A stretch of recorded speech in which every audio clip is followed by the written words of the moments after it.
모두가 승부의 결과는 이미 정해졌다고 믿었습니다.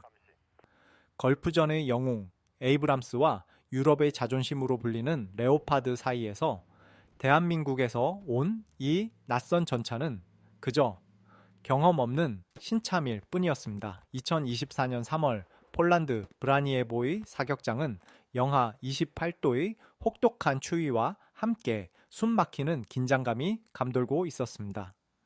러시아 칼리닝그라드 국경에서 불과 또 떨어진 이곳은 만약의 사태가 벌어질 경우 인류의 운명이 결정될 첫 번째 전장이 될 곳이었습니다. 서방 최고의 기술력을 상징하는 30대의 거대 철갑 괴물들이 도열한 가운데 그 한가운데에 서 있던 단 5대의 검은 전차 K2 흑표는 관찰석에 앉은 중국과 러시아 무관들에게 조롱 섞인 관찰의 대상이었습니다. 그들은 의심했습니다.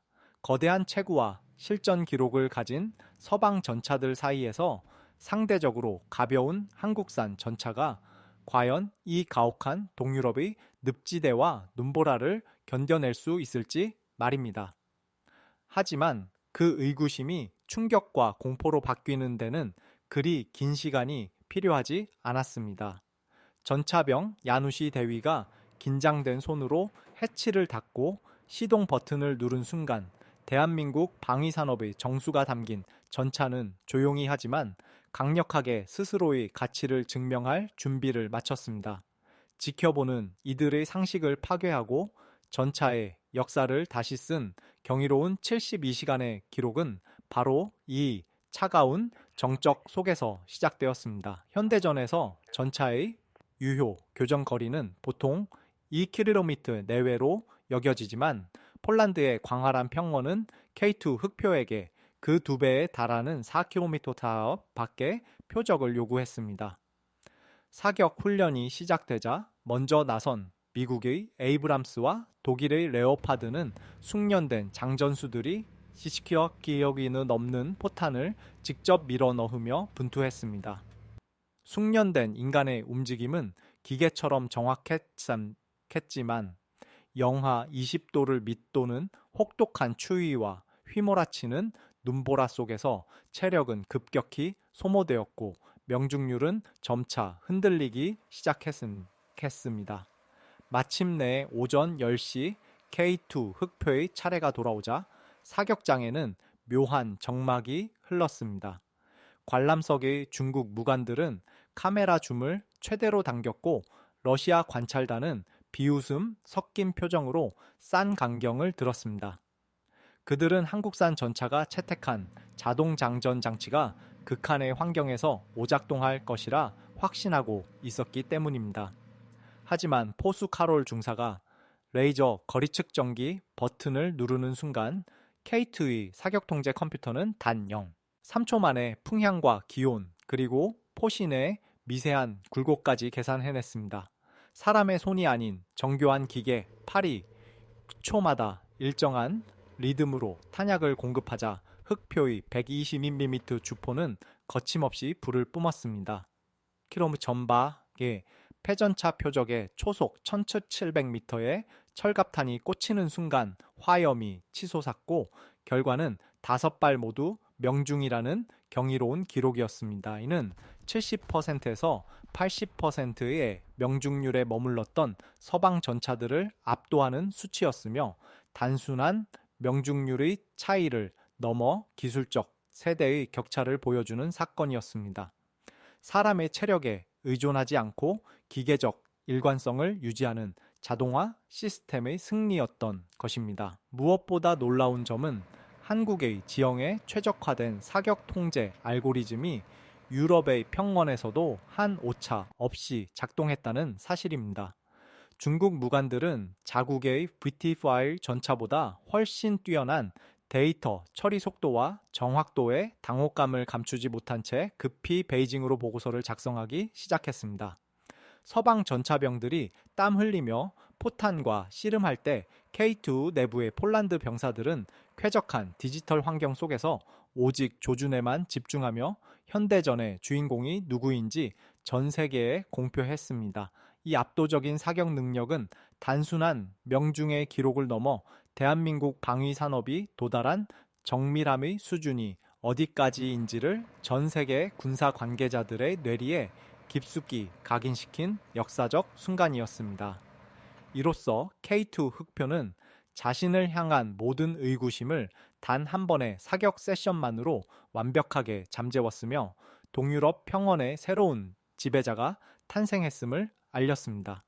사격장에서의 충격이 차에 가시기도 전에 K2 흑표는 전차의 무덤이라 불리는 폴란드 특유의 진흙탕, 늪지대로 향했습니다. 70톤에 육박하는 미국의 에이브람스와 독일의 러파드가 거대한 덩치와 중장갑을 앞세워 진입했지만 얼마 못 가 차체 바닥이 진흙에 닿으며 궤도가 헛도는 광경이 연출되었습니다.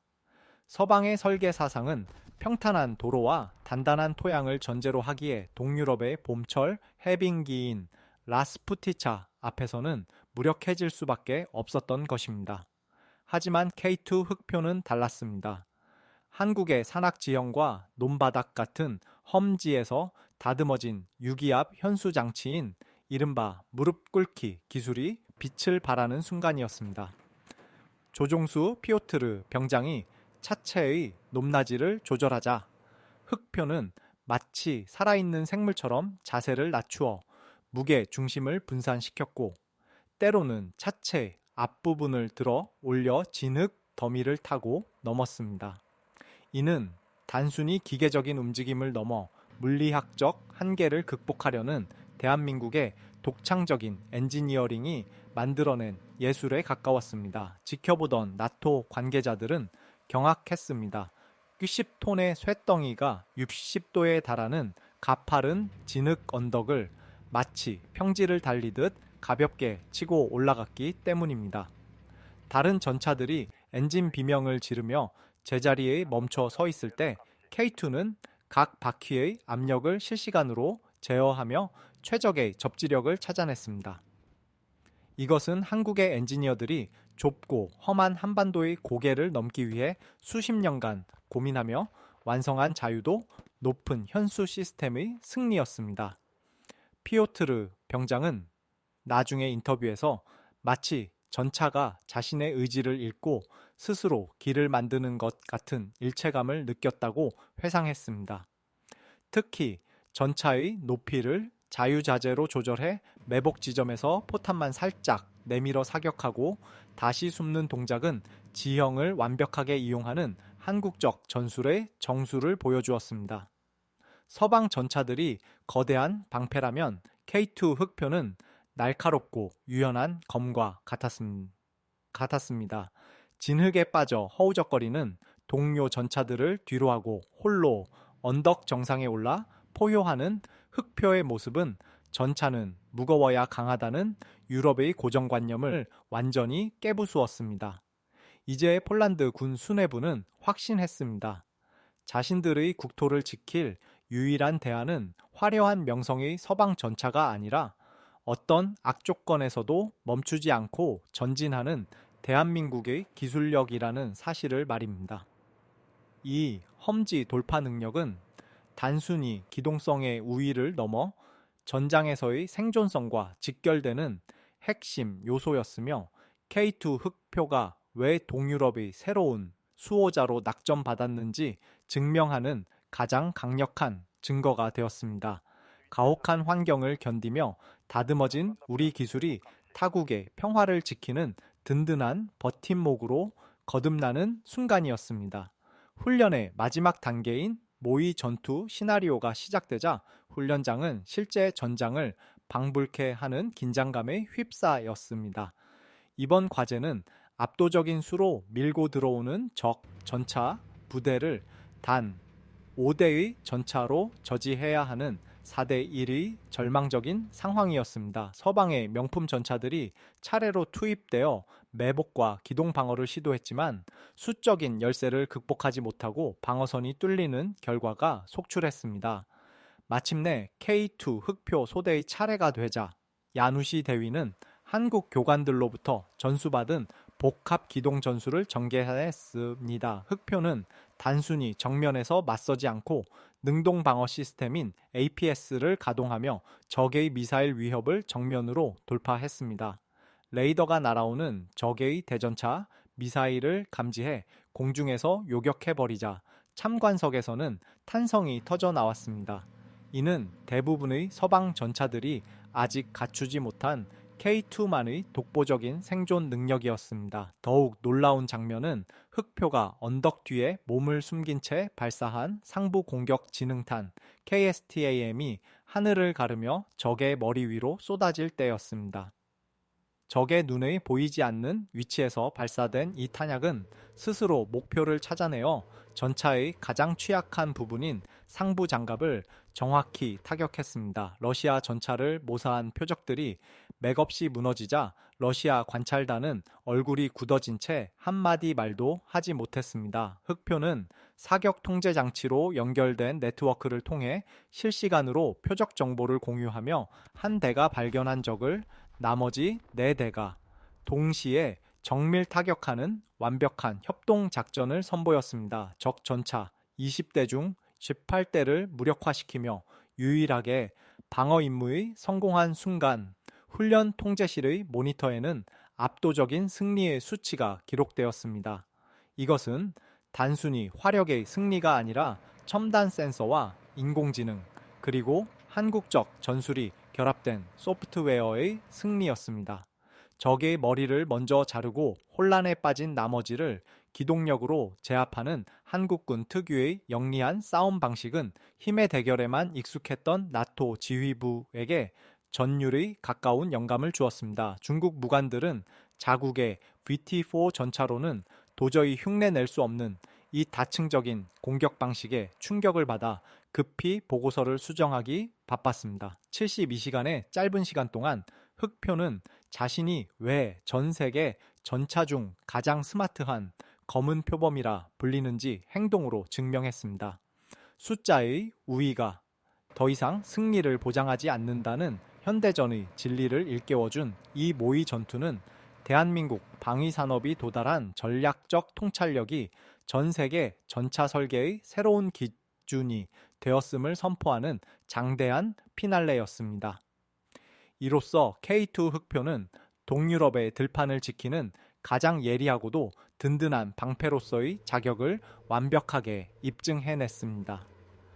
훈련의 모든 일정이 마무리되자 브라니에보 훈련장은 더 이상 한국산 전차를 시험하는 장소가 아닌 새로운 전차 제국의 탄생을 목격한 성지가 되었습니다. 최종 평가 결과가 전광판에 표시되는 순간 장내에는 거대한 침묵이 흘렀고 곧이어 폭발적인 환호가 터져 나왔습니다. 사격, 기동 생존성, 그리고 협동 작전까지 모든 항목에서 K2 흑표는 서방 전차들을 압도하며 종합 점수 95점이라는 전무후무한 기록으로 1위를 차지했습니다. 특히 기동 부문에서 기록한 만점에 가까운 점수는 나토 훈련 역사를 통틀어 가장 높은 수치였습니다. 폴란드 국방장관은 직접 시상대에 올라 진흙과 기름으로 범벅이 된 야누시 대위와 소대원들의 손을 맞잡으며 감격스러운 표정을 감추지 못했습니다. 그가 수여한 훈장에는 단순한 훈련의 성과를 넘어 자국의 영토를 지켜낼 수 있다는 확신과 대한민국의 기술력에 대한 깊은 신뢰가 담겨 있었습니다. 이번 훈련의 파장은 유럽 전역으로 급격히 퍼져나갔습니다. 일주일 후 벨기에 브뤼셀 나토 본부에서 소집된 긴급 회의에서는 K2 흑표를 나토 표준 전차 목록에 정식 등재하기로 만장일치 가결했습니다. 이는 한국 전차가 에이브람스나 레오파드와 어깨를 나란히 하는 세계 방위 산업의 주류로 인정받았음을 의미합니다. 반면 기술 격차를 뼈저리게 실감한 중국과 러시아의 움직임은 긴박해졌습니다. 베이징에서는 자국 전차 기술이 한국에 최소 15년 이상 뒤처졌다는 내부 보고서가 제출되었고 모스크바 크렘린궁에서는 K2의 능동 방어 시스템을 뚫기 위한 새로운 대책 마련에 비상이 걸렸습니다.